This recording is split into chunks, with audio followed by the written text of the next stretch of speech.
লিখো এবং ভালো করে বোঝার চেষ্টা করো। আমি শর্ট লিখছি, এসএসএম। ঠিক আছে, তাহলে বলো তো এসএসএম বলতে আমি কি কি বুঝবো? মোশন, আর কি কি বুঝাবো?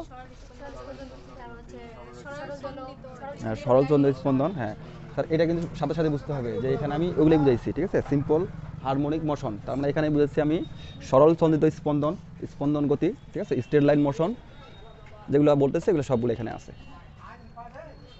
এর খেয়াল করবা, এর ব্যবকলীয় বা অন্তরক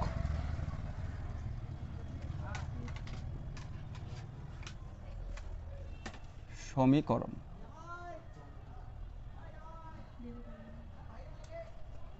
এবং তার সমাধান।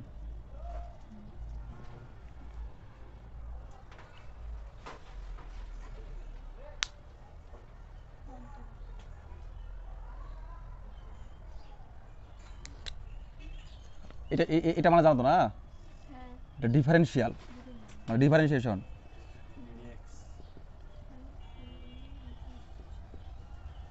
ঠিক আছে, হুম, এটা কিন্তু খুব গুরুত্বপূর্ণ, অ্যাডমিশনের জন্য খুব গুরুত্বপূর্ণ। তারপরে যে এসএসএম এর ব্যবকলীয় বা অন্তরক। ঠিক আছে, আর যদি ইংলিশ হলো ডিফারেন্সিয়াল সমীকরণ, মানে আমি এটাকে ডিফারেন্সিয়েট করব। ঠিক আছে, এসএসএমকে আমি ডিফারেন্সিয়েট করব। ঠিক আছে, মানে হলো ডিফারেন্সিয়াল মানে অন্তরক করব, ব্যবহার মানে ডিফারেন্সিয়াল ফরম্যাটে ওকে দেখাবো। তাহলে কীরকম আসতেছে ওই সমীকরণটা? ঠিক আছে, এসএসএম এর যে একটা ডিফারেন্সিয়াল ইকুয়েশন আছে সেটা আমরা বের করব। ঠিক আছে, আমি তোমাদেরকে স্প্রিং এর কথা বলি।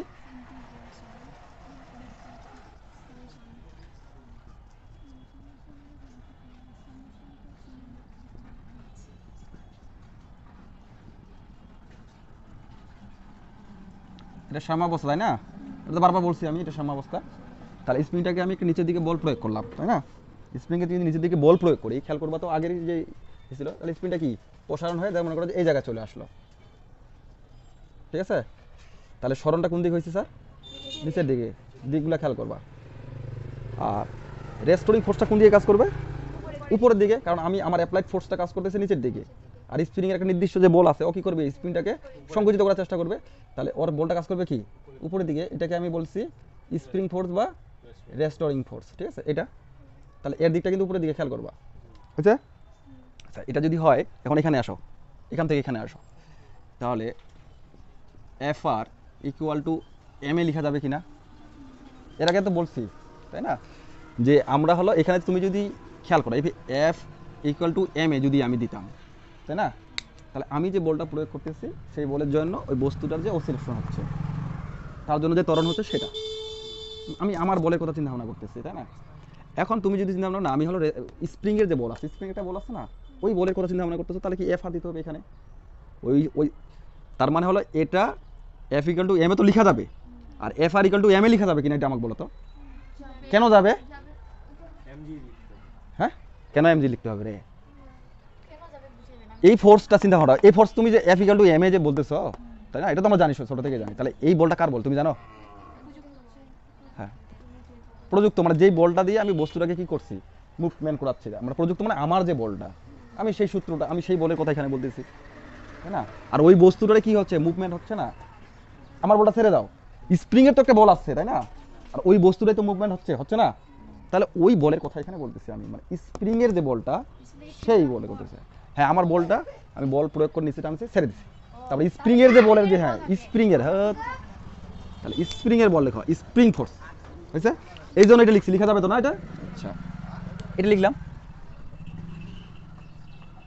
এখন খেয়াল করো, বলো স্প্রিং এর ক্ষেত্রে আমি জানো, স্প্রিং এর যে বলের ক্ষেত্রে স্প্রিং এর যে সূত্রটা আমরা কি বের করলাম, মাইনাস মাইনাস কে এক্স তো লেখা যায়, তাহলে এম এটাও লেখা যাবে, লেখা যাবে না? আচ্ছা, এখন খেয়াল করো, তাহলে একটু কি করি, সুন্দর করে লিখিনি, এম এ এদিকে লিখ, মাইনাস কে এক্স, এটা করা যাবে, এ মাইনাস এম, এটা করা যাবে কিনা দেখো। এর আগে এটা তো করে দেখাচ্ছি আমি রে, এটা করা যাবে। কারণ খেয়াল করো যে এটা ধ্রুবক, ধ্রুবক না, তাহলে এই ধ্রুবকের পরিবর্তে আরেকটা ধ্রুবক লেখা যায় যদি ভ্যালুগুলো ঠিক থাকে, ঠিক আছে।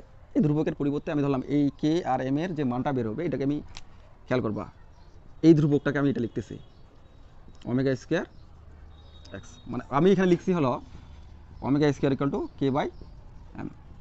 এই যে অর্থাৎ এই ধ্রুবকটাকে কে বাই এম কে আমি ওমেগা স্কোয়ার দ্বারা প্রকাশ করছি। এটা কেন করছি এটা আমি পরে আরও কথাবার্তা বলবো, জাস্ট একটু খেয়াল করে দেখো। আমি K by M K omega square দিয়ে লিখছি, এই বলুন তার কোনো কিছু করিনি কিন্তু, আর মাইনাস তো মাইনাসে ছিল, আর কীভাবে আসছে এখান থেকে এবার বুঝতে পারছো।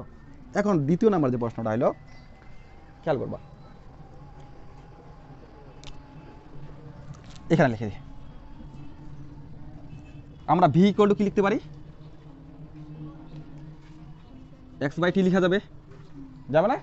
আচ্ছা ডিফারেন্সিয়াল ফর্মেটে আমরা কি লিখবো, ডি এক্স বাই ডিটি লেখা যাবে তো নাকি, লেখা যাবে না? আচ্ছা তাহলে এ ইকুয়াল টু কি লেখা যাবে, ডিভি বাই কি লেখা যাবে, ডিটি লেখা যাবে, ডি বাই ডিটি লেখা যাবে। তাহলে এখন আমি যে ভি এর জায়গায় এই মানটা বসাই কি লেখা যাবে বলো তো, ডি বাই ডিটি তো আছেই না, তাহলে এটা আমি লিখলাম, ভালো করে খেয়াল করবা ডিটি। এখন আমি ভি এর মান কি বসাবো বলো তো, ডি এক্স বাই ডিটি লেখা যাবে,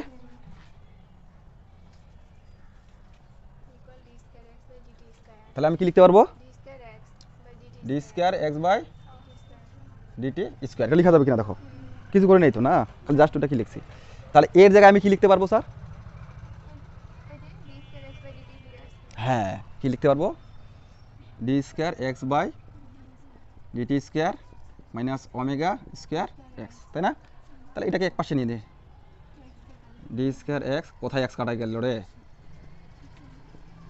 omega square x equal to 0, এটা হলো 1 নম্বর সমীকরণ।